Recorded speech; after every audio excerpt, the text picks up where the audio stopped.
Boa tarde, gente. Tarde. Tudo bem por Tarde. aí? Hoje eu não vi vocês, né? Então, boa tarde para todo mundo que está participando. Tô vendo o pessoal respondendo ali pelo chat. Algumas pessoinhas chegando. Bom, já estamos no nosso horário, né? Então, lembrando, essa semana a gente está participando de uma live, de lives, né, educacionais, e aproveitando para falar também para vocês que estão no ensino médio sobre algumas profissões. Hoje os convidados, vocês já estão vendo aí, são o Wagner e a Alessandra. Eles são professores universitários na Unila, que é uma universidade federal que fica em Foz do Iguaçu e que provavelmente a maioria de vocês nunca nem ouviu falar, né? Então eles vão conversar com a gente um pouquinho a respeito da profissão deles, da universidade. Lembrando, quem tá muito tímido, pode escrever pelo chat que eu leio para eles as perguntas. Nós temos o tempo de 1 hora, então das 2h30 até aproximadamente 3h30. Podemos passar um pouquinho esse tempo, dependendo da disponibilidade da Alessandra e do Wagner. E aí, sempre lembrando, gente, quem precisar sair, fica tranquilo. Depois não precisa me mandar mensagem preocupada. Eu entendo, eu sei que vocês têm outras atividades para fazer. Mas eu espero que vocês aproveitem esse bate-papo. Lembrando que não é nada formal, tá? É bem descontraído mesmo. Temos os professores Rodrigo e Natália também participando, que vão nos auxiliar aí nessa questão, tirando dúvidas, né? Fazendo essa interdisciplinaridade, porque com certeza tem muita coisa da disciplina deles que a gente pode aproveitar para conversar e trocar essa ideia, sempre pensando na ampliação dos nossos conhecimentos gerais. Esse é o objetivo então da live. Espero que vocês aproveitem. Antes de tudo, muito obrigado, Wagner, Alessandra, pela disponibilidade. Somos uma Imagina, Mel. escola pequena, temos aí no ensino médio 39 alunos, tá? Então, somos pequenininhos mesmo, e pelo que eu tô vendo, quase todo mundo pôde participar hoje, o que me deixa muito feliz por eles, Legal. principalmente, tá? Agora a fala é de vocês, fiquem à vontade, não vou mais atrapalhar.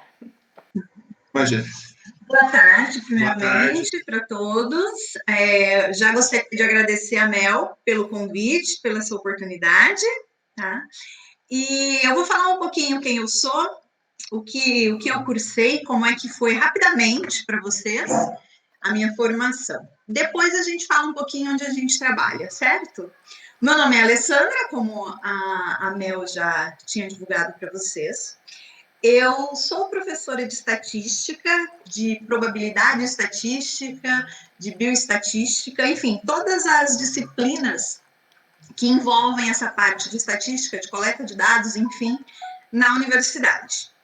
E antes disso, quando eu estava, como vocês aí no ensino médio, eu optei por fazer a graduação em matemática. Então, eu fiz matemática, eu já fiz licenciatura, porque eu queria ser professora mesmo.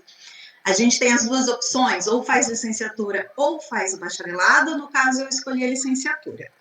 Eu fiz em uma universidade estadual, aqui no estado do Paraná mesmo, a UEM, que fica em Maringá. Não sei se vocês conhecem ou já ouviram falar, mas é uma universidade estadual, uma universidade pública. E aí eu fiz o curso de matemática lá. É um curso bem difícil, foi bem sofrido. Tem que estudar muito, muito, muito mesmo, muito mais do que eu imaginava. E o curso, eu uma pessoa que gostava muito de números, de lidar com números, só que o curso ele é mais teórico do que aplicado. Então, o curso era noturno, e só como eu trabalhava durante o dia, então eu não tinha disponibilidade de estudar, que eu gostaria de ter. Mas tudo foi superado, eu consegui me formar, e como eu gostava muito da parte aplicada, eu fui fazer um mestrado numa área mais aplicada, que foi na área de estatística. Aí eu fiz o mestrado na USP, em São Carlos, aí pertinho de vocês. E depois disso, eu consegui prestar o concurso na Unila. Na minha área de formação, e na época, eu entrei na Unila em 2013, então já tem 7 anos. Na época, o concurso poderia ser prestado por mestres.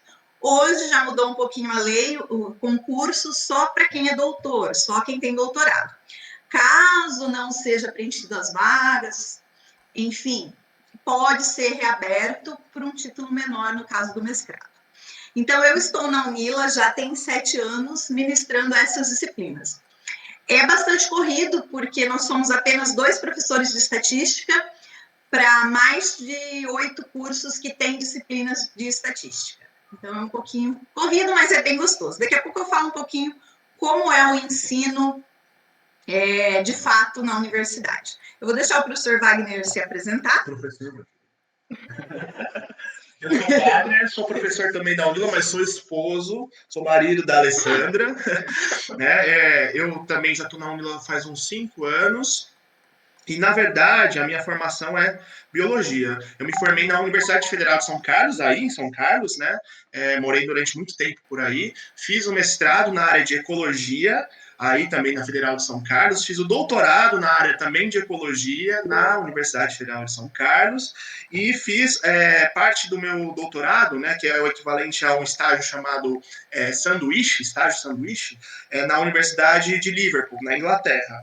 Né? Depois que eu terminei meu doutorado, eu passei aqui no concurso da Unila e eu ministro aulas em 2 frentes dentro da universidade. A primeira delas, que todo mundo conhece, é o curso propriamente de ciências biológicas. Né?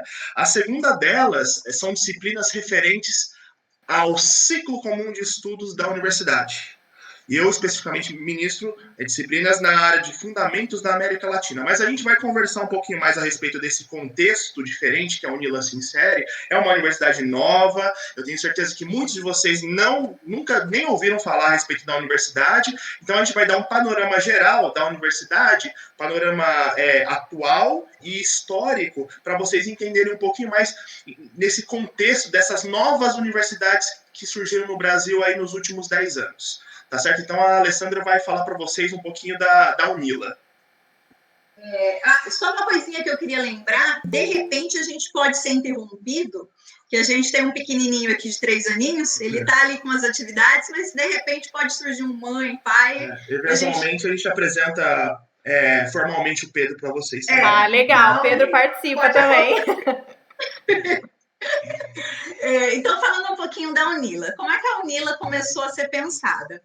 Ela foi pensada, foi feita uma comissão lá em 2007, né, que começou a estudar a viabilidade de termos uma nova universidade federal.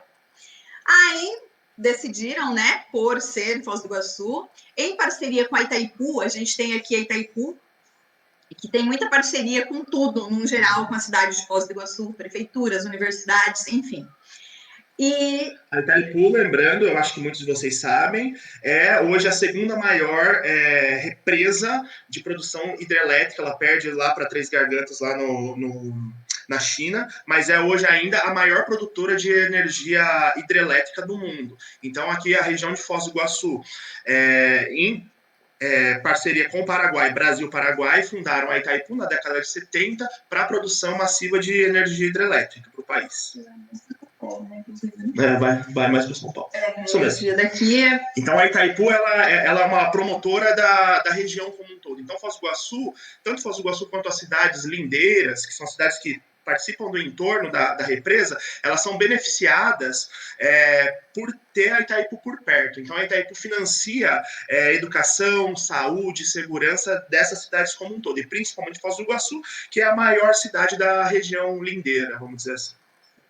Então, em 2007, começou-se todo o processo. Quando foi em janeiro de 2010, realmente saiu a lei de criação da Unila. E já no ano de 2010, só que em agosto, no dia 16 de agosto, foi quando começou, de fato, os cursos já da Unila. Na época, a gente tinha 6 cursos de graduação e 200 professores. 200 alunos, desculpa. 200 alunos de 4 países envolvidos, que era o Paraguai, o Brasil, a Argentina e o Uruguai. Nessa época, eu ainda não estava aqui, tá? Não, eu ia falar a respeito do contexto que a Unila foi gerada. 2008, mais ou menos 2007, 2008, o Brasil experimentava um crescimento econômico muito grande. talvez nunca visto na história. E, junto com esse crescimento econômico do Brasil, a gente tinha um contexto de governos mais orientados para a política de esquerda, dentre toda a nossa América do Sul. Então, surgiu a oportunidade de novos projetos, tanto de infraestrutura quanto de ensino, uma cooperação entre todos esses países alinhados politicamente. E a UNILA vem justamente nesse contexto. A UNILA, na verdade, o primeiro nome da UNILA não seria a Universidade Federal da Integração Latino-Americana, ela seria a Universidade Federal do Mercosul. E por que do Mercosul? O Brasil, como vocês sabem, com certeza já devem ter estudado em geopolítica, ele é o país soberano na nossa macro-região da nossa América do Sul. Por ser soberano, o que isso significa? Ele estabelece relações comerciais sempre favoráveis com os outros países. Então, a balança comercial do Brasil, com relação à Argentina, Chile, Uruguai, Paraguai, é sempre positiva. O Brasil mais exporta do que importa. E isso cria uma certa necessidade de países modernos de fazer certas compensações com esses outros países que ele mantém em relação.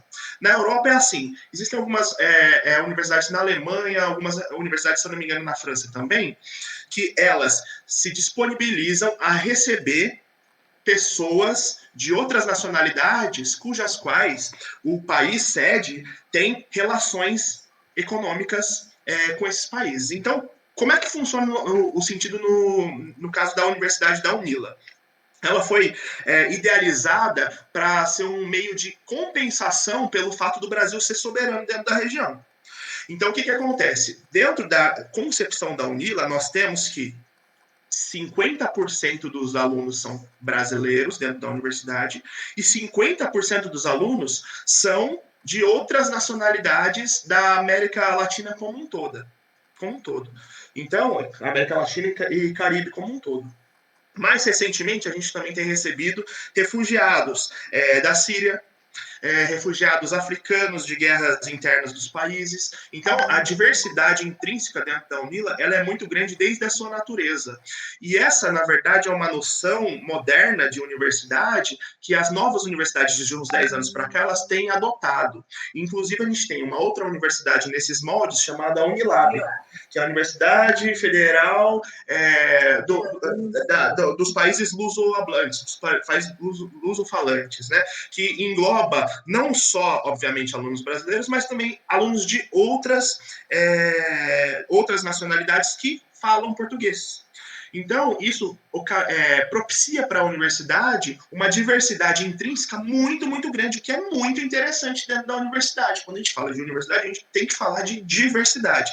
E dentro da diversidade, ela é fundamental em todas as áreas e cada vez mais se discute a respeito de diversidade, né? Seja ela social, ambiental, mas também dentro da universidade. Construir uma universidade hoje no mundo, uma noção moderna de construção da universidade, é ter diversidade em todos os sentidos. E a UNILA, ela, acima de todas as universidades do país, eu diria, ela favorece essa diversidade nesse sentido.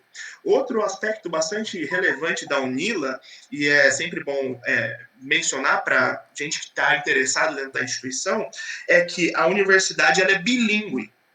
Ela é, por natureza, bilíngue. Então, nós temos tanto docentes, professores, professoras brasileiros, quanto docentes que falam espanhol provenientes de outros países da América do Sul. Temos, pelo fato, obviamente, de termos alunos brasileiros e alunos que falam espanhol, outros alunos latino-americanos, a universidade opta por, oficialmente, falar português e espanhol. E nesse cenário, então, a universidade cria mecanismos para que isso seja feito. Como é esse mecanismo? Quem entra da UNILA, no comecinho, logo nos primeiros 3 semestres, passa pelo ciclo comum de estudos, independentemente da área que entrou. Ciclo comum de estudos é composto por línguas, então se você fala português, você vai aprender a falar espanhol. Se você fala espanhol, você vai aprender a falar português. É composto por filosofia, que é uma filosofia geral, inclusive filosofia da ciência, dentro do contexto, né, do que seja a universidade, e fundamentos da América Latina, 1, 2 e 3. Esses fundamentos da América Latina retratam um pouco o histórico latino-americano pré-colombiano. E o que seria esse pré-colombiano? Pré-descoberta entre aspas, descoberta de Cristóvão Colombo à América. Então, a gente tem uma história muito rica dentro da América Latina como um todo, que ela é sequer contada no ensino fundamental e médio do país, não só do Brasil, mas também dos outros países. Então, Fundamentos da América Latina serve justamente para a gente repensar a nossa realidade como latino-americanos, sabendo do histórico, desenvolvimento e problemáticas atuais de nós, como integrantes desse mega bloco chamado América Latina e Caribe, e como é que a gente pode propor soluções a partir da nossa instrução formal que a gente vai receber da universidade, como é que a gente pode propor soluções para mudar a nossa realidade latino-americana. Então, a universidade ela é estruturada nesses moldes, o que é, no nosso ponto de vista, bastante interessante, no sentido de formação humana e não só técnica, que é o que a universidade deve, qualquer universidade de qualidade deve propor, uma formação não só técnica, mas também humana. E, assim, é muito rico o ambiente, Unila, porque a gente tem as duas línguas, né, oficiais, o português e o espanhol. Só que a gente não ouve só, né, isso. A gente tem o pessoal, os haitianos, principalmente, que eles vêm com o crioulo. Tem, que outras línguas? O francês, né? O francês, que eles falam super a bem. A gente ouve muito queixo das tribos aqui da América Latina, dialetos indígenas. A gente tem Guarani, o pessoal do Paraguai fala muito Guarani. Uma das línguas oficiais do Paraguai é o Guarani. Então, a gente tem contato direto com essa pluralidade. E isso é muito, muito, muito, muito interessante, né? Diversidade, mais uma vez, não só porque eu sou biólogo, não só porque eu sou ecólogo, mas diversidade é o novo, tem que ser o novo padrão do mundo hoje em dia. E, obviamente, vocês muito mais antenados que a gente no que acontece hoje em dia nas redes sociais e no contexto, diversidade hoje é o que importa. E todo mundo se entende, e dentro dos projetos da universidade também os alunos propõem cursos para ensinar o francês para os outros alunos que querem aprender, ensinar os dialetos. É bem bacana essa parte linguística, digamos assim, e cultural também.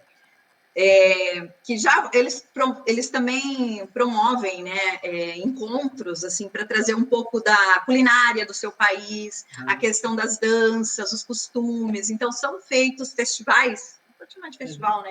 Agora não, né, por conta da pandemia, mas eles chegaram a fazer encontros até grandes, não dentro da universidade apenas, mas eles conseguiram levar para fora, para a comunidade externa. E foi bem bacana, foi um evento até que grande que eles fizeram ano passado, que eu me lembro.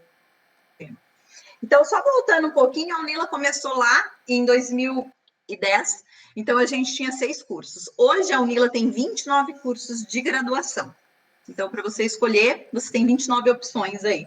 E a gente já está com 12 cursos de pós-graduação a nível de mestrado e um curso de doutorado da Unila também. Somos 6.201 alunos e 422 professores no momento, entre professores efetivos e professores visitantes, que são aqueles que ficam por um tempo determinado e vão embora, digamos assim, ou fazem concurso para efetivo e realmente ficam na universidade para sempre. Aí o processo seletivo para entrar no Unila é via SISU, né? As pessoas fazem o Enem. Isso para os brasileiros, porque os estrangeiros eles têm o processo próprio também de ingresso, que o Wagner pode dar mais detalhes. Eu já fiz parte do processo. De um dos processos. O processo de estrangeiros, ele é um processo interno que a Unila abre através de parcerias institucionais, né, a nível de relações internacionais mesmo, de países parceiros do Brasil, né, aqui na América Latina e Caribe, que se manifestam o interesse de ter pessoas desses países estudando aqui, e aí é um processo interno, a pessoa que se candidata submete o currículo, submete a documentação, isso é avaliado e gera-se uma classificação interna. Então, para brasileiros via SISU, para estrangeiros via edital interno aberto pela Unila. Todas essas informações você pode encontrar no portal da Unila, né, que é portal.unila.edu.br. Se vocês estiverem, obviamente, no celular, coloca lá Unila, vocês vão ver o portal, ele é bem interessante, ele é bem completo. Intuitivo. E aí, nesse contexto que a Alessandra estava falando, dessa integração que é proposta não só entre, né, povos latino-americanos dentro da universidade, mas dos povos, da comunidade acadêmica que compõe a universidade com a comunidade externa, está aí o grande segredo de uma boa universidade. E a grande diferença do que seja a universidade de uma faculdade, propriamente dita. Né? Universidade, como o próprio nome diz, remete ao universo. É uma noção ampla, uma noção holística do conhecimento. E para fazer parte... para ser composto um conhecimento holístico, a gente não pode só ficar preso ao desenvolvimento técnico do conhecimento. Então, para isso, toda e qualquer boa universidade do Brasil, ela tem como ideia um pilar, são três pilares que sustentam a universidade: ensino, pesquisa e extensão. Né? O ensino é o que a gente está habituado. Quando vocês que estão prestando vestibular, agora estão em época de prestar vestibular, pretendem seguir uma carreira de nível superior, vão lá, prestam o vestibular e tem a ideia eventual dos cursos que vocês vão seguir, né? Oi? Isso, faz o Enem. Exatamente, faz o Enem. Exatamente, faz o Enem. Faz o SISU. E aí faz todo o processo, né? E aí, ótimo, vocês, uma vez ingressem dentro da universidade, vocês não vão ter só matérias para serem feitas, né? Vocês não vão só participar dessa construção técnica da área específica que vocês escolheram. Essa construção técnica é importante? É super importante. É ela quem vai te dar um diploma, um certificado de que você aprendeu alguma coisa que você vai poder seguir a carreira que você escolheu. No entanto, a universidade ela te oferece uma gama de conhecimentos muito além desse conhecimento técnico. Né? O primeiro deles é a pesquisa. Como vocês têm observado hoje em dia, cada vez mais a pesquisa acadêmica faz parte do nosso cotidiano. Né? Se não fosse a pesquisa acadêmica, a gente teria muito mais problema hoje em dia em relação ao coronavírus do que está se tendo. Né? O Brasil hoje é um dos países que contribuem muito, não só na descoberta de eventuais vacinas, não só no estudo do vírus que está assolando todo mundo hoje em dia, dessa pandemia, mas também das estratégias de como a gente pode socialmente tratar esse vírus, né? Através dessa questão da quarentena, através de evitar o contato direto com outras pessoas, tudo isso é estudado dentro da universidade. E um governo que se utiliza desse conhecimento dentro da universidade e consegue aplicar esse conhecimento da universidade na sociedade, na gestão do governo, é um governo muito mais eficiente. Né? Infelizmente, temos hoje alguns exemplos, alguns maus exemplos disso sendo feito hoje em dia, vocês devem estar acompanhando, mas, de qualquer forma, a universidade está aí para prestar serviços para a população. E uma forma direta de prestar serviços para a população é a integração da pesquisa. Dentro da universidade, então, a gente tem muito desenvolvido, dentro de toda a Universidade Federal, a parte de pesquisa. Cada uma das áreas tem pesquisas sendo relacionadas de acordo com as aptidões das áreas. E, eventualmente, vocês ingressando dentro da universidade vão ter a oportunidade de fazer parte dessas pesquisas também, através, durante a graduação, de um processo de iniciação científica. E é muito legal, porque você vai ter, como o próprio nome diz, um início do que seja uma carreira, eventualmente uma carreira acadêmica, que é composta também não só de aulas, a gente não só ministra aula, mas faz pesquisa. Então, essa é uma outra etapa, que é a estruturação do conhecimento com base na pesquisa. E também outra etapa muito interessante, muito importante, um dos tripés que mantém a universidade, é a extensão. E o que seria a extensão universitária? É o contato, literalmente, direto da comunidade acadêmica oferecendo serviços, oferecendo suporte para a comunidade no entorno. Porque, afinal de contas, a universidade ela não está isolada da comunidade do entorno. Aqui em Foz do Iguaçu, nós temos a UNILA, no entanto, a universidade ela deve fazer parte de toda a cidade e a universidade deve fazer parte também da região que compõe Foz do Iguaçu.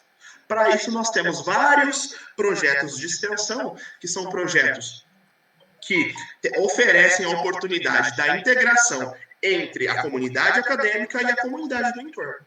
Que, inclusive, a Alessandra tem um projeto bastante interessante, que é o projeto de extensão de xadrez. Sim,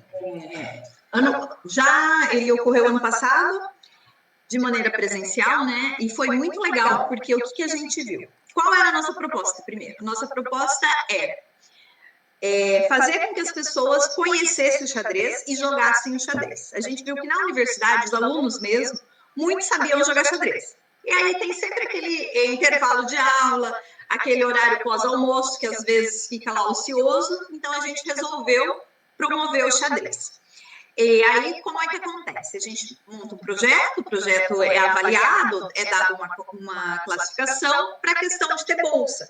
Porque geralmente os alunos, a universidade, o departamento da extensão, ele vai ter uma quantidade X de bolsas. Então, lógico, sempre ele vai receber um número muito maior, como ser justo, classificando para poder entregar as bolsas, né? E aí, um aluno, ele é o bolsista, que no caso da extensão ele é chamado de extensionista. E outros alunos que queiram participar podem participar também como voluntários.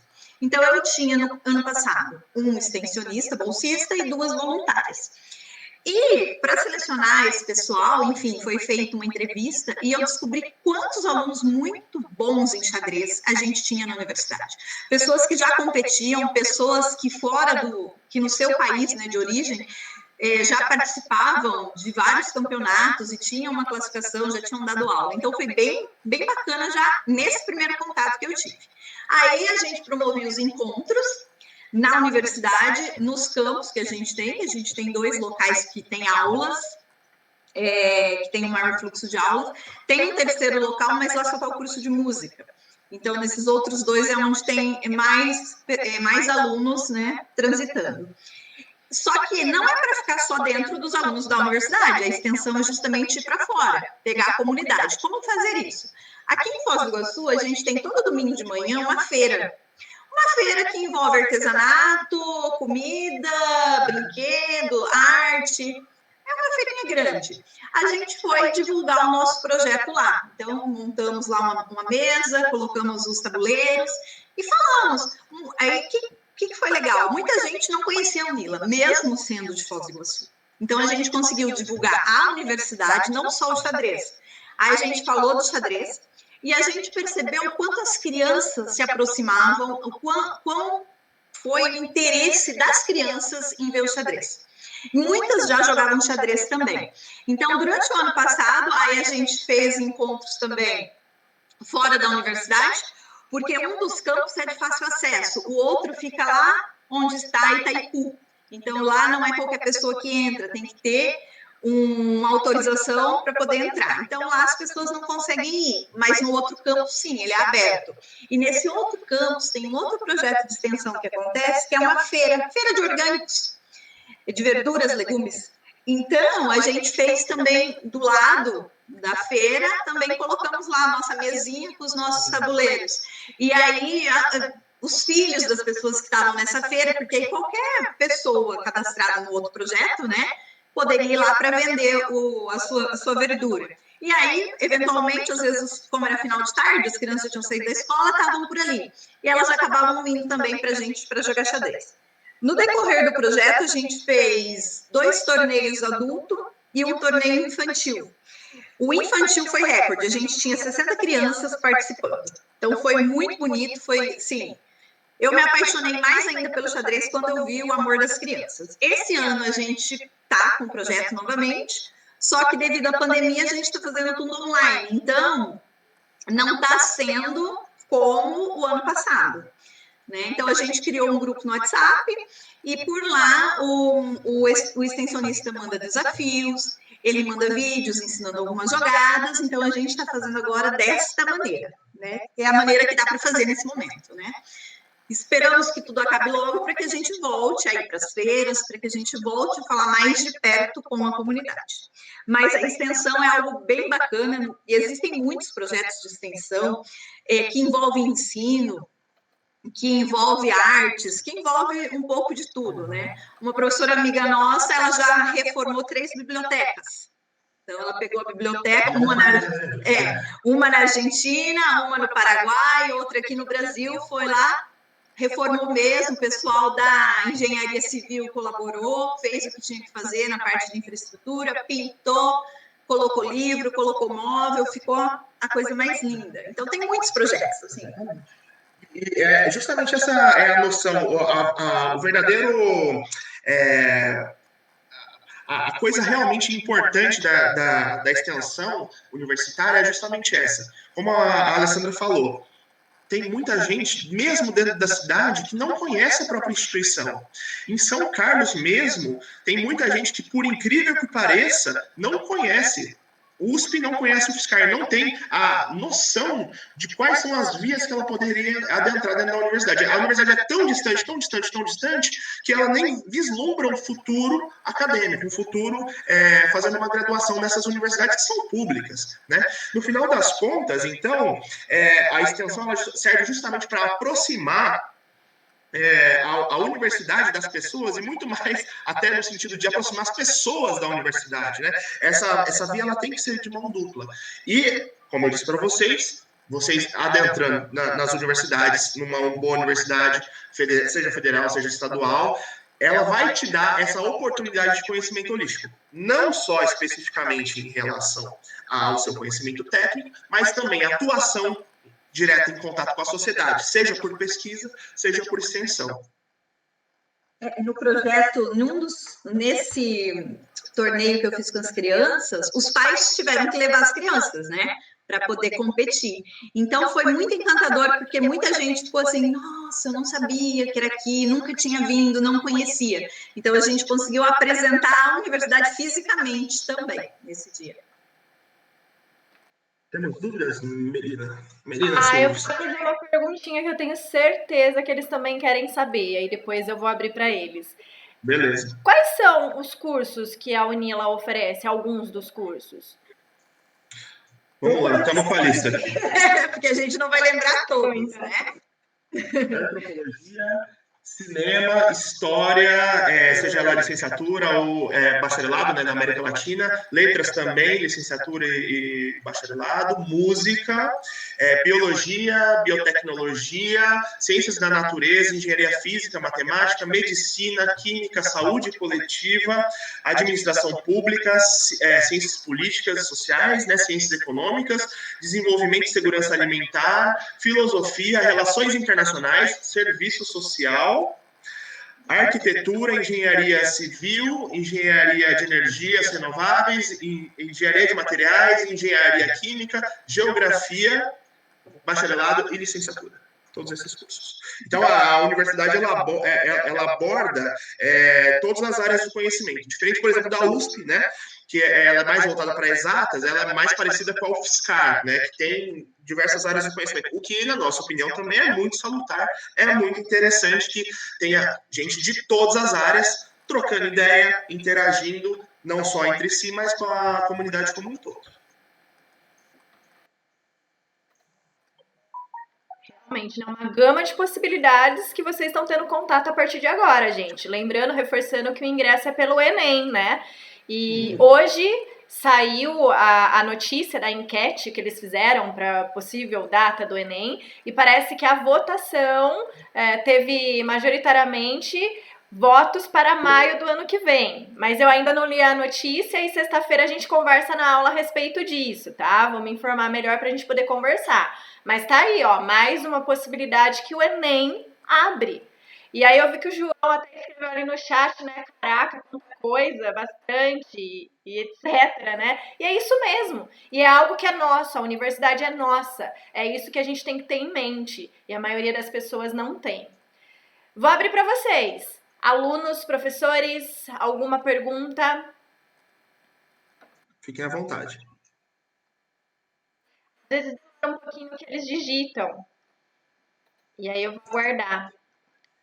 Mel, posso? Claro, pode. Vamos lá. Wagner, Alessandra, olá, prazer, eu sou o Rodrigo, eu sou professor de matemática aqui da Construindo. E antes de eu fazer minha pergunta, eu queria, na verdade, dar os parabéns para a Alessandra, de verdade. Por quê? Eu fui fuçar o Lattes da Alessandra e com pesquisador a gente faz assim, tá? Se algum dia você conhecer um pesquisador, você não fuça o Instagram dele, você fuça o Lattes dele.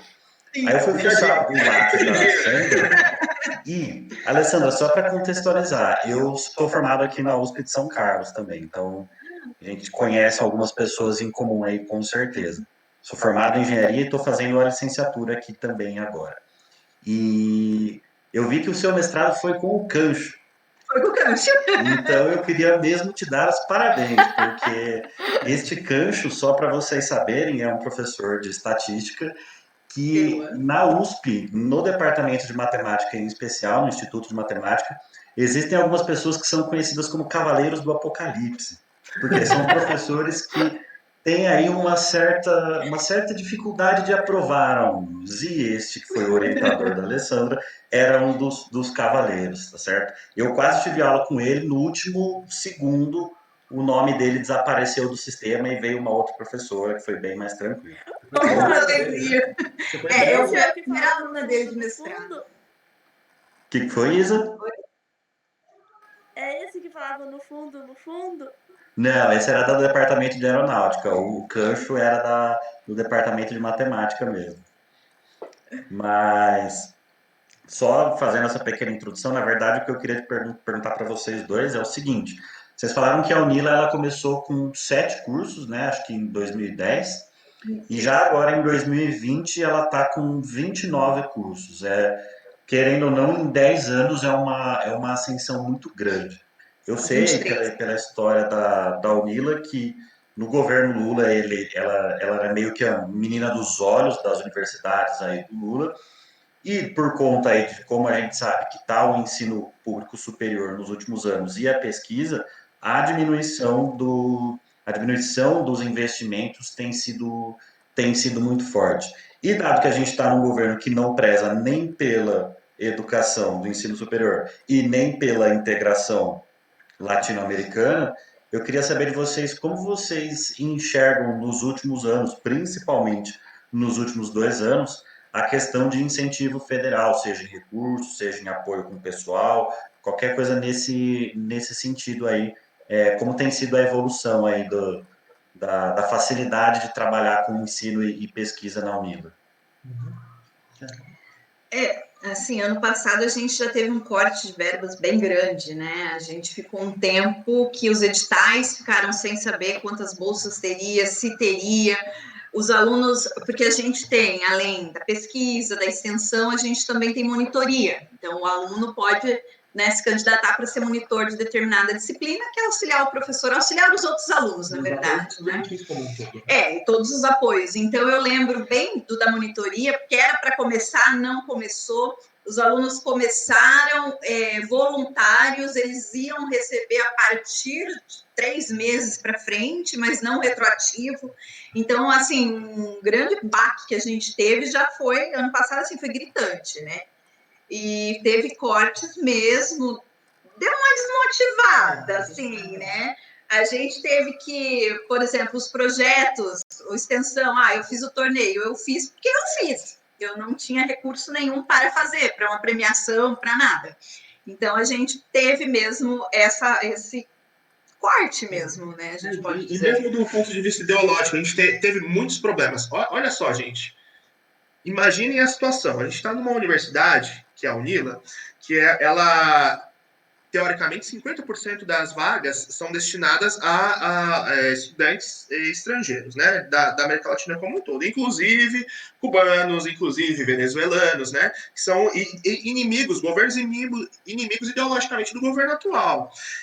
E absolutamente todo o financiamento dentro da universidade é brasileiro. Então, durante algum tempo, a gente teve um certo discurso de parte da sociedade de que a Unila estava pagando o ensino para alunos de governos comunistas. Né? E que, inclusive, teve uma proposta, né, de alteração da ideia da Unila, do ideal da Unila, e assim, toda a Universidade Federal é um projeto de lei. Então, você passa pela Câmara, pelas diferentes instâncias do Legislativo, né? E a Unila assim foi, né? Isso lá em 2008. E aí tinha um projeto de lei de um deputado aqui da região que queria transformar a Unila na Universidade Federal do Oeste do Paraná, que queria, então, uma vocação para a Unila mais agrária, porque o oeste do Paraná ele é bastante voltado para a agricultura, e queria acabar, então, com a internacionalização inerente dentro da Unila. Surpreendentemente, até para nós, a sociedade se manifestou contra e acha que a ideia é interessante, né? Como eu disse para vocês, pensem em diversidade em todos os aspectos, ela é super salutar. Então, vira e mexe, a gente tem certos ataques ideológicos de certas frações da sociedade que são motivadas ideologicamente contra o projeto da UNILA, principalmente nesse cenário. Ora, o Brasil está passando por uma crise financeira porque nós, brasileiros, temos que financiar estudantes de outros países, inclusive de países que não são ideologicamente alinhados com o Brasil. E, na nossa opinião, a resposta é bem simples, porque a universidade, ela, por natureza, precisa de diversidade. Então, na verdade, a presença de alunos e alunas latino-americanos, refugiados, de várias nacionalidades do mundo, na verdade, não é um favor que a gente faz, mas, na verdade, é um privilégio dessa nossa instituição. Então, a gente deveria ser agradecido por receber tanta gente de fora. O que mais? Dúvidas, questões, manifestações? Fiquem à vontade, gente.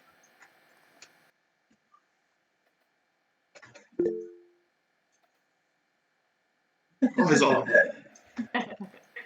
Lembrando, gente, que vocês estão conhecendo mais um casal de amigos nossos, né? Vocês já conheceram a Gabriela, ontem o Isley, hoje o Wagner e a Alessandra. Amanhã, lembrando, a gente vai conhecer o Daniel, que é psicólogo clínico e que é marido da Gabriela, que conversou com vocês segunda, que vocês adoraram, né? E agora tem o Daniel, né? Que ele tá aqui em casa, tá ouvindo tudo. Lógico que ele vai participar. Pode fazer sua pergunta, Daniel. Olá, já virei já me intrometo oficialmente nas lives, né? Participando de ano todo, né? Então eu queria dar uma boa tarde para meus amigos, irmãos, Wagner e Alessandra, né? E assim, eu vou fazer uma pergunta para interagir, mas acho que não tem nenhum assunto que eu e o Wagner, principalmente, não tenhamos conversado a exaustão, né? Então, todas as perguntas a gente já conversou sobre todos os assuntos, enroscamos no assunto se direito é ciência ou não, né? Esse assunto desenrolou. Mas, enfim, a pergunta, Wagner, você comentou, eu achei interessante a questão do espírito da criação da UNILA, né? Uhum. E a pergunta é, você acredita assim, que a tendência é que as próximas universidades federais, um dia, quando existirem projetos de ampliação disso, vão ser todas nesse sentido da UNILA, com essa ideia da UNILA de pluralidade, né? Essas questões, né? Você comentou até que é uma questão na Europa, de ter a tendência das universidades serem nesse sentido, né? Uhum. A pergunta é mais, acho que a gente tinha conversado sobre isso, se as próximas universidades federais que vierem, né? Esperamos que aí, não sei se vai ser em curto prazo ou não, mas enfim, se vai ser nessa pegada da UNILA, assim, né? Sim, é uma pergunta muito boa, Daniel. Se você for pensar, deveria ser, né? Se você for pegar hoje as 10 melhores universidades, seja por qual métrica que você avaliar, né? 10 melhores universidades no mundo, o nível de internacionalização interno delas é muito grande. A quantidade de estudantes e profissionais que trabalham dentro da universidade, que são de países externos ao país sede da universidade é muito grande. Por quê? Porque essa diversidade ela é salutar, ela é interessante, né? No entanto, por conta a Universidade Federal, igual eu disse um pouquinho com vocês, a Universidade Federal, a concepção de qualquer Universidade Federal é a partir de um decreto de lei. É um projeto de lei, então aí você tem que passar pelo legislativo e ser eventualmente endossado no executivo, né? Tudo vai depender, o direcionamento de novas universidades vai depender da situação política que se encontra o país. Se a gente tiver um alinhamento de um legislativo que pense mais nessa questão da pluralidade dentro da universidade, junto com o executivo que também pense dessa forma, novas universidades com padrão moderno do que seja uma noção de universidade vão surgir dentro do Brasil. Se a gente não tiver, que essa é a projeção, pelo menos para os próximos 4, 8 anos, a gente não vai ter essas novas universidades com essas ideias mais plurais surgindo no país. Então, quer queira, quer não, a motivação da universidade, ela é política. Como tudo na vida, né? Toda a motivação da vida é política, mas dentro da universidade, o surgimento dentro da universidade, ele é político. Se a gente tiver, então, poderes alinhados no sentido de pluralidade, a gente vai conseguir novas universidades nesse sentido. Se não, não.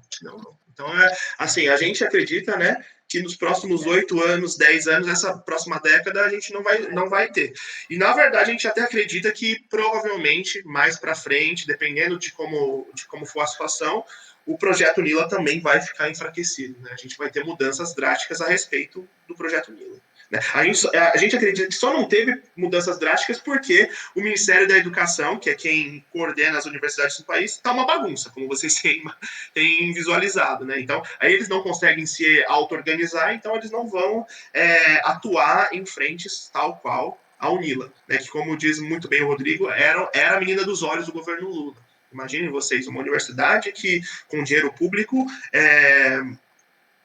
fornece educação para cubanos, para venezuelanos, para bolivianos, né? Então é realmente complicado. Infelizmente, a gente espera o pior. Mas, enquanto isso, a gente vai trabalhando para ser o melhor dentro da universidade. Perfeita a contextualização, né, da questão política. Hoje a gente teria algumas universidades militares, talvez, se tivesse uma faculdade federal próxima, né? Exatamente. Mas a gente observar aí o sucesso da ideia da UNILA, né, e alinhar de uma forma global aí nessa questão. Bom, agradeço muito a participação de vocês, mandar um abraço, saudade de vocês, espero que a gente se encontre muito em breve. Admiramos muito a trajetória de todos vocês. Um grande abraço. Outro. Ninguém tem curiosidade em o que a universidade tem? Como que... alguém perguntou. Alessandra. Essa pergunta é do João Vitor, foi nosso aluno ano passado, esse ano está se preparando. Na verdade, ele passou o ano passado, não me lembro qual curso, Gela. Escreve aí pra gente. Mas foi um curso que ele não estava muito disposto a fazer, ele tem outros objetivos. E a pergunta dele é a seguinte: se o Enem realmente for em maio, vocês já têm alguma noção quando o pessoal vai entrar? Não. Nem conversaram ainda sobre isso, né? Não, a gente ainda está com esse ano, né, que foi tudo suspenso. Então, a gente não sabe nem ainda como vai ficar o 2020. O primeiro semestre, nós não estamos com aulas remotas, não está acontecendo na universidade. Então, as aulas foram suspensas, o calendário não foi cancelado, porque tem os alunos que recebem as bolsas, que tem que faz pesquisa, que faz extensão, eles continuam fazendo. Então, não teria como suspender. Então, as aulas, o calendário acadêmico, não teria como cancelar. O calendário acadêmico, ele só foi suspenso. E a gente acredita que não volte até dezembro, nem remotamente. Então, a gente não sabe nem como fica esse ano, se ele vai... Da UNILA. E a pergunta do João é muito boa, porque também a gente tem que falar um pouco da questão da autonomia universitária, né? Todas as universidades federais, elas são dependentes, obviamente, do governo, do MEC, só que elas têm uma autonomia muito grande, João. Então, nesse sentido, cada universidade decide, por exemplo, na questão do coronavírus, o que fazer. Tem certas universidades federais que elas já voltaram às aulas remotas. Tem outras universidades como a nossa que ainda não voltaram e nem tem previsão. Eventualmente, teremos alguma volta de algumas disciplinas que a gente possa ter condição de ministrar remotamente, outras com cunho mais prático, impossível. Então, de verdade mesmo, cada universidade decide como é que está sendo gerida a questão dessa crise dentro do coronavírus. No entanto, é função do MEC centralizar tudo isso daí e falar, olha, Enem vai ser tal dia e o semestre 2021, né, o primeiro semestre de 2021 vai começar tal dia. Isso é função do MEC. Só que como o MEC ainda está uma bagunça, e vocês têm acompanhado isso daí, a gente não tem nem ideia. A gente sabe tanto quanto vocês quando é que as aulas vão voltar. Eu ia perguntar se ninguém tinha curiosidade em saber como se vive em uma outra cidade, sendo aluno na universidade. Se ninguém tem essa curiosidade. Essa é uma questão interessante. Ousem, né? Saiam de São Carlos eventualmente, né? Porque São Carlos, obviamente... eles são em Brotas, é verdade. Então, vocês obrigatoriamente vão ter que sair de Brotas. Então, ótimo. Viver em outra cidade é um desafio interessante. Foi o que aconteceu comigo. Eu saí de uma cidadezinha muito pequenininha, que é difícil até achar no mapa, aqui no Paraná mesmo, e fui para Maringá fazer minha graduação, isso em 2000. Então, foi assim, saiam de casa. É o que engrandece muito a gente cresce muito como ser humano, certo? Perrengues, muitos perrengues. Eu trabalhava o dia todo e estudava à noite. Era o que dava para fazer, fui lá e fiz. Então, hoje a Unila, vou falar o que a Unila tem, né? Não sei se amanhã vai ter ou não, mas hoje os alunos têm auxílio moradia, auxílio transporte e auxílio refeição. A gente agora acabou de ficar pronto, ainda não está, ninguém está morando lá, mas o alojamento da Unila. Então, foi construído agora o alojamento, eu não sei a capacidade, não lembro quantos estudantes, né? Federais como um todo, elas têm essa possibilidade de, eventualmente, se você não tiver condição financeira, de se sustentar. Né? Isso é muito interessante, isso é uma herança muito interessante de governos anteriores. A gente não sabe como é que vai ser daqui para frente. Como é que vai ser? Né? Por exemplo, restaurante universitário a gente não tem, que é uma coisa que o SCAR tem, o USP tem, que você consegue se alimentar com um preço baixo, né? Aqui a gente não tem. Então, é uma crítica, digamos assim, né? Que a gente ainda não conseguiu implementar um restaurante universitário. Mas a questão é essa, se vocês têm um objetivo, né, de cursar uma universidade que é um pouco distante, eventualmente vocês não têm condição financeira para isso, prestem, passem e vejam o que dá para fazer, porque dá. A gente consegue estruturar a vinda de pessoas que eventualmente não tenham condição financeira para se manter nas cidades. Então, toda universidade federal tem essa preocupação muito grande nesse processo de inclusão, né? E um deles, obviamente, é o financeiro também. Então, não se limitem a fazer um curso, a fazer um curso superior, caso vocês não tenham condição financeira de se manter em outra cidade. Porque ainda tem os projetos que também tem, né? O projeto de pesquisa, que você é bolsista, o processo de extensão, a monitoria. Hoje é R$400, né? Que cada aluno recebe. Então, você tem esses meios, né? Participando das coisas e recebendo também. Dá para viver fora, mesmo se você não tiver condição.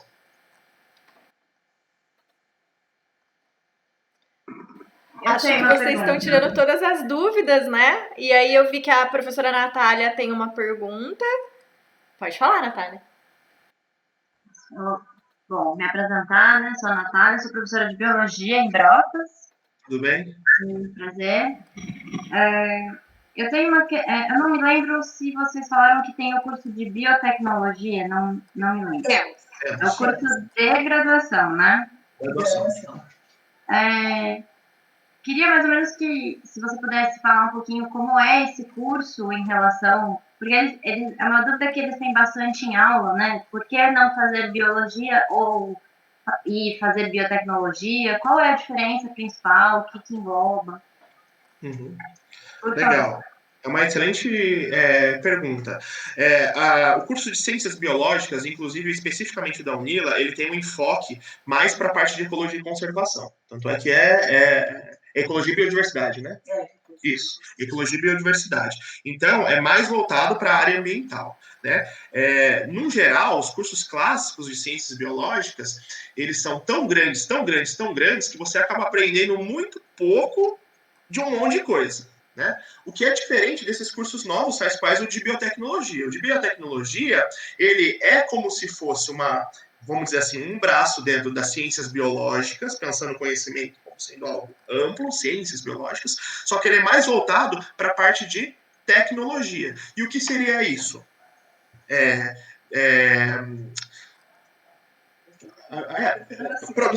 Produção de vacinas é uma das atuações do curso do biotecnólogo em si. As partes aplicadas da genética, todas elas são da biotecnologia. Bioreatores, parte microbiológica aplicada para a indústria, tudo isso daí é biotecnologia. Transgênicos, Tudo isso daí é biotecnologia. Então, é um aprofundamento, mesmo que num curso de graduação, dessas áreas mais aplicadas tecnológicas dentro das ciências biológicas. Então, se você já tem uma boa ideia a respeito do que você quer seguir e você quer mais essa parte de genética, essa parte de microbiologia, essa parte aplicada para o desenvolvimento de indústria, de produtos, o curso de biotecnologia pode ser uma excelente alternativa para você. Inclusive, a UFSCar também tem curso de biotecnologia na graduação, né? Não só, eles têm biotecnologia na graduação e na pós-graduação. Obrigada. Imagina. Eu, Dica de eu curso para tenho uma curiosidade, na verdade. Diga, Isabela. Eu queria saber um pouco mais a respeito do estágio sanduíche que o Wagner falou. Eu acho que eu já ouvi falar uma vez, mas muito vagamente. Eu queria saber um pouco mais como funciona. Então, Isabela, o estágio sanduíche é assim. Aí você entra na universidade, cursa a universidade, aí você, uma vez cursada a graduação, não sanduíche. Mas tem a possibilidade, hoje em dia menos. Mas enfim, aí você faz o mestrado, no meu caso, tá? Você faz o mestrado, presta o mestrado, faz o mestrado, 2 anos, aí você termina o mestrado, aí você faz o doutorado. No seu doutorado, você tem a possibilidade de desenvolver parte do seu doutorado em uma outra instituição. No meu caso, eu estava fazendo então meu doutorado na Universidade Federal de São Carlos, e aí a gente tinha uma parceria de pesquisa com a Universidade de Liverpool, na Inglaterra, e aí então parte da minha pesquisa que eu estava desenvolvendo na UFSCar, eu desenvolvi lá na Universidade de Liverpool. E isso é como se fosse um estágio dentro da universidade, mas é como se fosse parte do seu doutorado. Então, a parte do meu doutorado foi feita lá na Universidade de Liverpool, e aí a gente atribui ao nome que é o estágio sanduíche, né? Que se fala que é o doutorado sanduíche, né? Popularmente falando. Existe possibilidade de você ir para o exterior antes? Sim, existe, né? Você pode fazer essa mesma interação de pesquisa durante o seu mestrado. Inclusive, durante a graduação, existe uma modalidade chamada mobilidade acadêmica, que você pode, mesmo estando em uma determinada universidade, estabelecer uma parceria acadêmica com outra universidade no Brasil ou no exterior e fazer parte da sua graduação em outra universidade no Brasil ou no exterior. Então, a universidade, e entrando numa universidade boa, isso facilita muito, ela te oferece essa oportunidade, como eu disse, de um conhecimento mais holístico. Não só especificamente do seu conhecimento técnico, mas num caso como esse, o conhecimento de vivência. E o conhecimento de vivência é tão importante quanto o conhecimento técnico. Então, tenham em vista que dentro da universidade vocês vão ter a oportunidade de se qualificar não só em termos de trabalho, mas em termos pessoais. Talvez essa seja a maior contribuição de uma universidade boa, né, de uma universidade grande. É essa contribuição mais holística, essa contribuição mais ampla do que seja o conhecimento. Que, obviamente, não é só técnico, não é só ser médico, ser advogado, ser engenheiro, mas é ser uma pessoa que tenha capacidade de conversar com outras áreas, ser uma pessoa que tenha uma visão de mundo mais ampla que não somente a sua própria realidade. Entendi. Obrigada. Imagina. Mais perguntas, gente? Eu estava esperando ver se eles iam se manifestar em alguma coisa, já que eles estão meio tímidos ainda, eu queria fazer mais uma pergunta. A pergunta eu também demorei um pouquinho porque ela foge um pouco da parte universitária. Eu queria perguntar uma coisa mais relacionada à cidade de vocês. Os nossos alunos, eles são de Brotas, então Brotas é uma cidade que depende muito do turismo e nesse momento tem sofrido bastante economicamente por conta disso. Inclusive, aí muitas pessoas ligadas aos nossos alunos trabalham na área do turismo.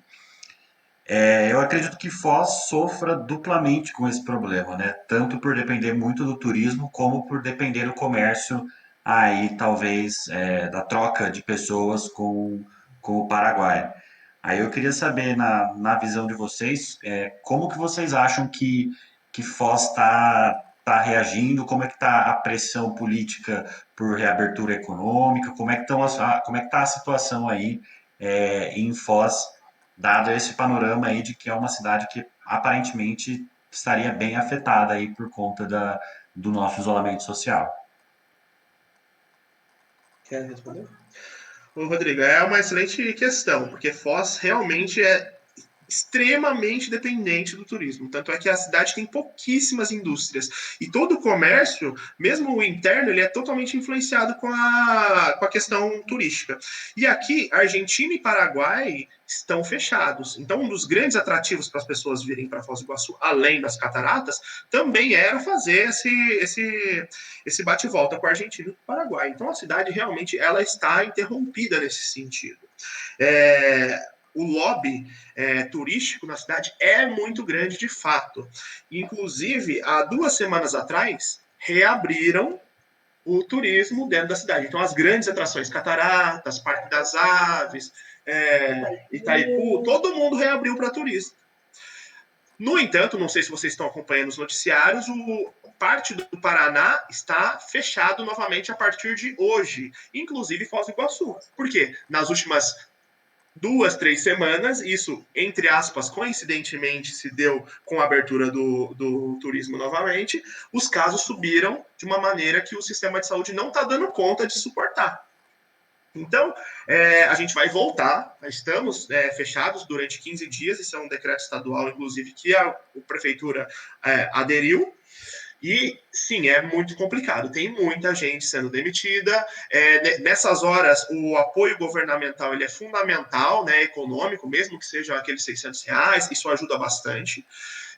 No sentido de desenvolvimento da própria cidade, a Itaipu, ela ajuda e muito. Então, se por acaso está faltando respirador, está faltando a ala da UTI, então a Itaipu vai lá e literalmente banca isso daí para a cidade. Então, é uma sorte muito grande que a gente tem dentro da cidade.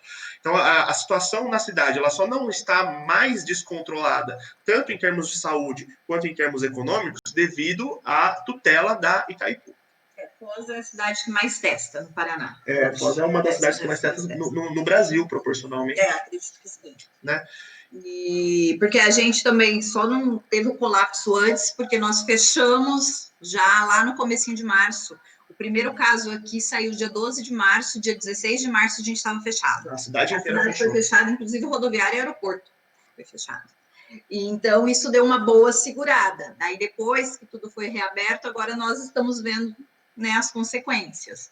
E aí, a partir de hoje, tudo fechado. Isso foi um decreto do governador para as cidades que estavam mais afetadas e, incrivelmente, até o prefeito acatou integralmente. Tem outras cidades que estão no mesmo decreto que era para ficar fechada, que as prefeituras falaram que não vão fechar.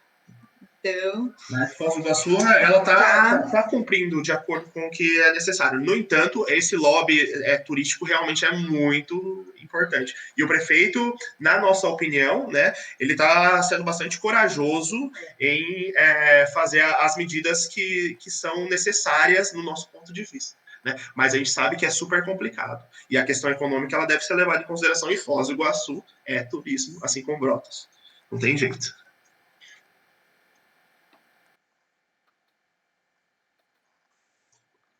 Legal, mais questões, gente? Fiquem à vontade. Não fiquem tímidas, não fiquem tímidos. Dica de curso para quem gostar muito de matemática ou de exatas, faz estatística. Não vou falar para fazer matemática, faz estatística. A gente tem aqui no grupo que está participando hoje uma galera que curte exatas, viu? E uma força feminina, viu, Alessandra? A mulherada que curte exatas. Isso é ótimo. Por que estatística? Porque a estatística está em tudo, né? É um novo curso, é uma nova ciência. E, assim, campo de trabalho, para quem não quiser sair depois do estado de São Paulo, tem muito campo de trabalho, que não seja acadêmico, eu quero dizer, né? Por exemplo, nesse caso do coronavírus, a gente está vendo, a estatística está aí para quem vai ser testado, quem não vai ser, como é que a gente vai fazer os testes para a gente estimar qual é o percentual de toda uma população que já contraiu o vírus, que não contraiu. Basear política pública, basear intenção de voto, basear intenção de mercado, estatística realmente está em tudo. Então, se vocês têm essa pretensão de fazer cursos de exatas, pensem com carinho na estatística. Obviamente, sejam quem vocês quiserem ser, né? Sejam felizes, sejam quem vocês quiserem ser. Também não se pressionem muito, porque vocês são muito jovens, eventualmente a carreira que vocês escolheram num primeiro momento não é o que vocês querem ser, isso também não se pressionem com relação a isso, mas se vocês tiverem uma pretensão na área de exatas, a estatística é uma questão a ser considerada. Nós temos uma pergunta do Guilherme. Ele gostaria de saber se na Unila tem algum curso voltado para a área de informática. Para informática, ciência da computação, por exemplo, não tem. Não temos a parte da ciência da computação. Informática em si, não. Mas é aquele negócio, a informática ela é uma área totalmente transdisciplinar, né? Então, todo mundo, assim como usa hoje estatística em várias áreas, a informática também. Mas, infelizmente, especificamente informática, não temos. É uma proposta de curso novo, mas que daí, com todos os cortes que a gente teve, não foi para frente, né? Era farmácia, ciência da computação. Era um dos cursos, mas não foi para frente. Não temos informática dentro da Unila. Infelizmente. Imagina. A gente já vai começar o encerramento, mas antes eu vou dar uma de professora, né? Óbvio. A gente sempre fala para vocês, né, durante as aulas aí no ensino médio, para vocês prestarem atenção a determinadas matérias, disciplinas, conteúdos. E vocês dois, como professores universitários, vão me ajudar nessa questão, né? Porque a gente fala para eles que no ensino médio a gente é muito bonzinho com eles. Eles acham muitas vezes que a gente é carrasco. Só que eles não têm ideia dos professores na universidade, né? Alguns, não todos. Vocês, como professores, Alessandra para a área de exatas, Wagner para a área de biológicas, o que vocês acham que eles têm que entrar na universidade como competência básica?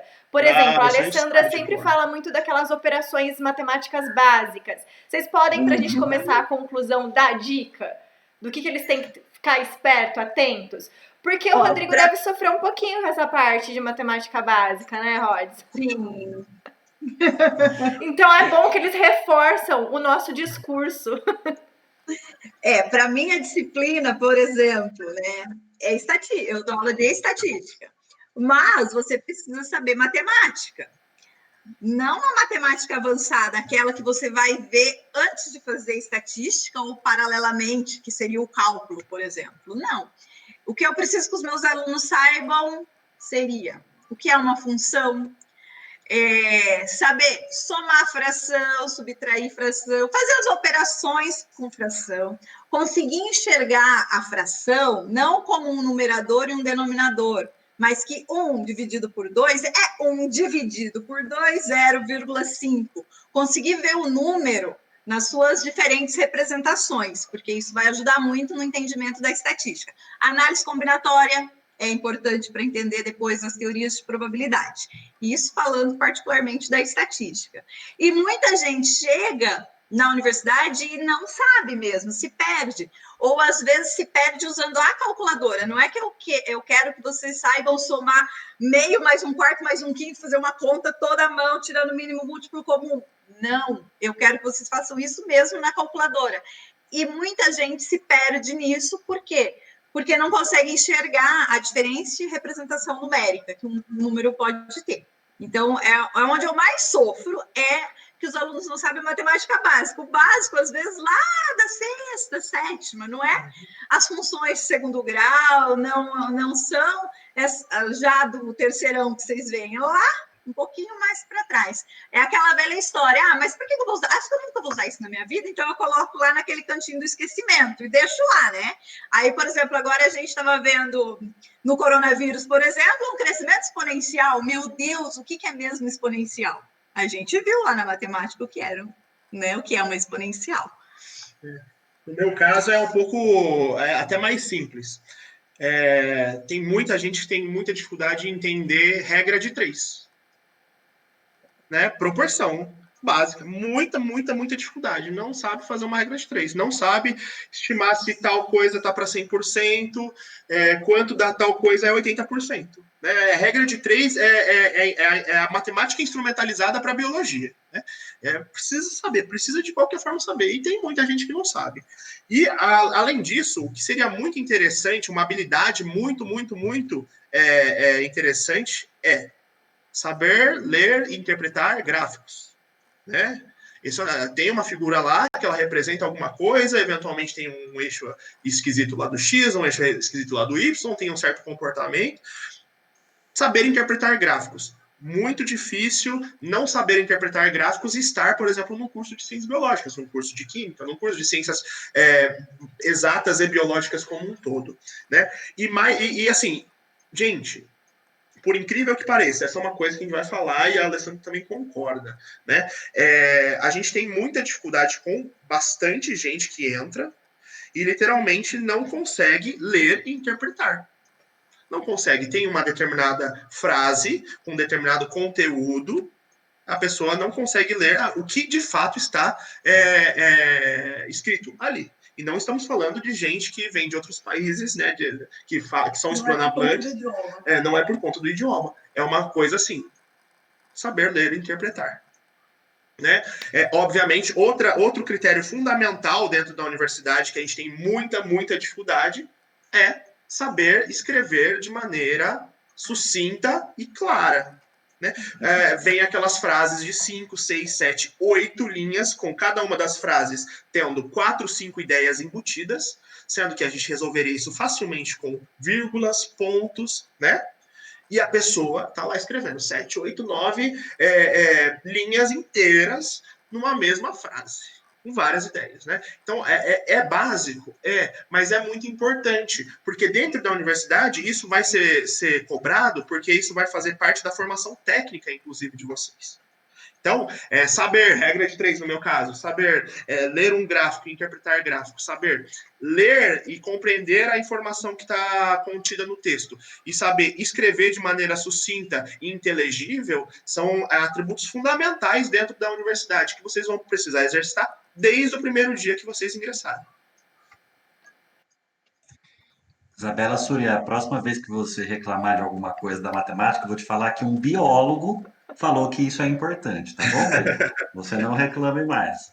E a próxima vez que alguém falar pra mim que vai fazer exatas porque não gosta de português, eu vou falar o que eu sempre falo. Vocês não vão se livrar, vai ter que ler, vai ter que escrever. Responde, Isa, o que você ia falar. O que você ia falar pro Rhodes, Isa? Não, eu falei que eu não vou mais poder reclamar agora. Exatamente.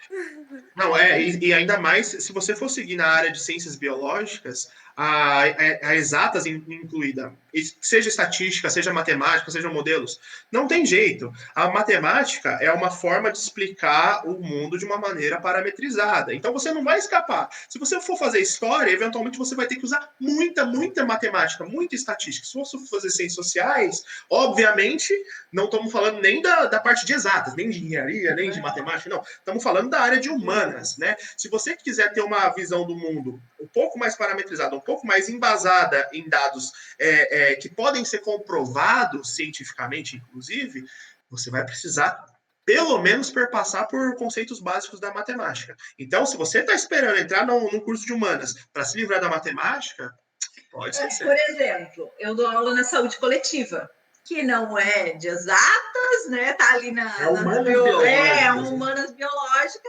Chega lá, eles têm bioestatística 1 e 2. Não, eles querem morrer. Simplesmente, eu vim fazer esse curso. Eles têm matemática básica, mas a proposta é tirar, porque a matemática foi criada para dar o suporte para poder fazer a bioestatística, ou seja, para resolver aquele problema da matemática que eles chegam não sabendo. Mas daí criou-se um problema para eles, porque aí eles ficavam retidos, enfim. E aí a proposta é tirar, e a bioestatística deles é dividida em 2, mas é o que todo mundo vê em um semestre, eles veem em 1 ano, dividido em 2. Então, bem mais tranquilo, bem mais devagarzinho, assim, e eles ficam desesperados. Se você se propõe a fazer um curso de ciências sociais, né, ciências políticas, né, você vai se deparar, se não diretamente, mas indiretamente, com estatística multivariada. Você vai ter que pegar um gráfico de estatística multivariada, ter que ler e interpretar aquilo lá. Porque se existe uma coisa que trabalha com muitas coisas envolvidas ao mesmo tempo, e essas muitas coisas envolvidas ao mesmo tempo precisam ser explicadas de uma maneira exata, é as ciências sociais. Então, de verdade, aprendam matemática básica, porque vocês vão precisar, no mínimo, interpretar gráficos. E esses gráficos vão estar dispostos de uma maneira que o professor Rodrigo já ensinou para vocês em algum momento da formação de vocês.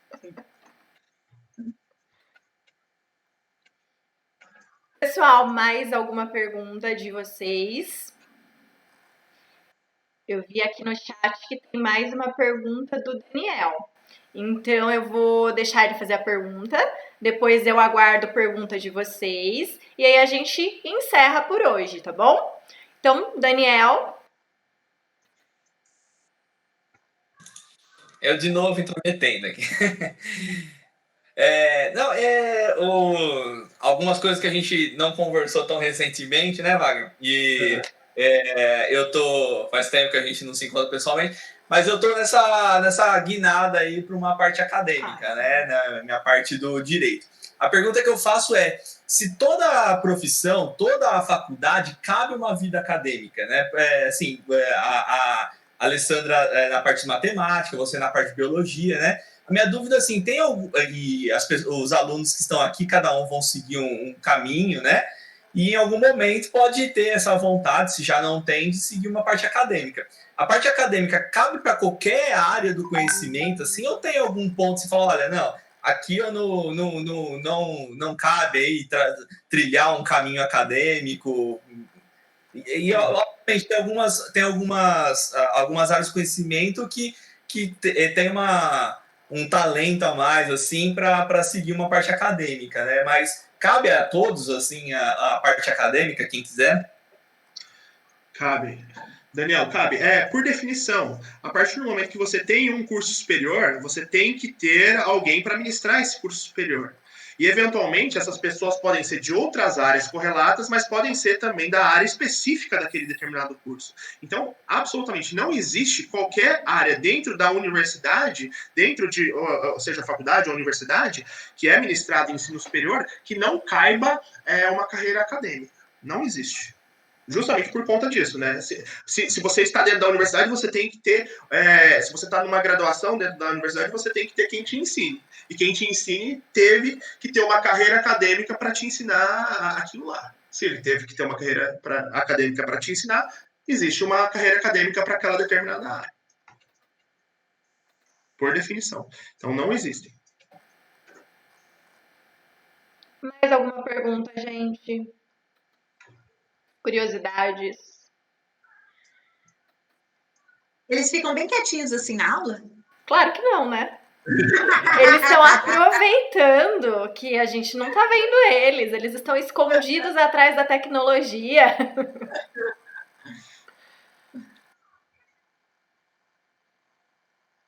Bom, tô esperando, às vezes demora para digitar, tá? Em todo caso, vou novamente aproveitar para agradecer vocês dois. Eu acho que foi tão enriquecedor, vocês praticamente deram uma aula sobre a vida acadêmica, sobre o ingresso na universidade, que talvez as perguntas que eles fossem fazer já foram respondidas. Então, eles estão só contemplando mesmo, só observando a exposição aí das ideias. Um mundo que eu acredito que a maioria deles queira participar, queira fazer parte, né? E vocês conseguiram dissertar muito bem a respeito disso. Mas eu acho que não tem pergunta, não. Não, mas a gente agradece e, inclusive, se coloca à disposição, né? O Daniel, a Melina, tem nosso contato direto, então é só qualquer dúvida, qualquer questão, seja coisa específica em relação ao Mila, enfim, né? Alguma das áreas de atuação nossa, na matemática, na biologia, fiquem à vontade, a gente se coloca para trocar uma ideia sem problema nenhum. Muito obrigada pela participação, Alessandra, Wagner, por dispor desse tempo aqui conosco, trocar essas ideias. Tenho certeza que muitos ficaram aí interessados pela Unila. Até eu fiquei com vontade de prestar vestibular, pena que eu não me inscrevi no Enem. E com certeza agora eles têm aí uma nova possibilidade. Foi disponibilizado para eles um novo caminho, né? Para que a gente saia tanto daquele eixo que a gente comenta tanto, que eles até ficam de saco cheio da gente falar de Enem, FUVEST, Unesp. Agora eu vou falar para vocês também da Unila. Legal. E aí agora eles têm uma nova possibilidade, uma porta que se abre, o que é importante para eles, né? Aproveitarem essas oportunidades que ainda temos. E sempre digo para eles que eles são privilegiados. Eles têm total domínio e podem, com certeza, participar de processos como esse para ingresso na Unila e outras universidades. Então, muito obrigada por terem falado um pouquinho a respeito desse mundo acadêmico, da profissão de vocês.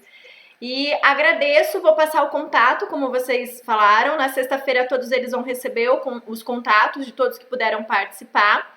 Essa live foi gravada, depois eu coloco para vocês o link que vai estar lá no YouTube, para quem quiser voltar, tirar dúvida, anotar, né, alguma informação.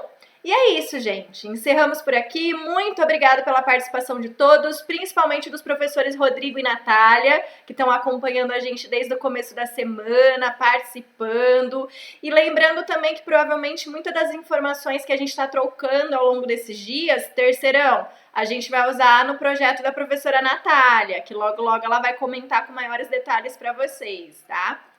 E é isso, gente. Boa tarde, obrigada. Espero vocês amanhã, no mesmo horário, 2h30, com o Daniel, psicólogo clínico. Obrigada, Alessandra. Obrigada, Wagner. Tchau, tchau, gente.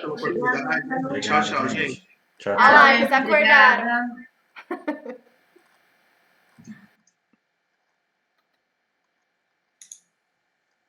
Tchau, tchau.